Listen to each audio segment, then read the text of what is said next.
Okay, so in this video I'll be showing you guys how to open your key fob so that you can change the battery out. This particular key fob is from a 2012 Kia. Well, it goes to our Kia, but it's actually a Hyundai fob, but it's just like the Kia fob. And I don't know the exact years. I've seen a 2013 Kia that had a similar key fob, but let's get right to it. First thing we're going to do is press this button in order to take this key out.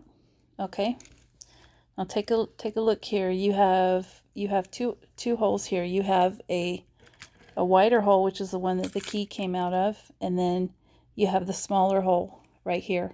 So I'm actually going to flip this around, and I'm going to put the key in the smaller hole and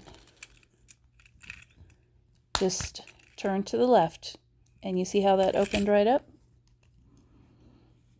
And now you should be able to take this battery out and replace it. This is a 2032, very standard battery. I'm going to do this again. So I've got it turned over. Remember, we're not doing the bigger hole, we're doing the smaller one. I'm going to put the key right there, turn to the left, and it opens right up.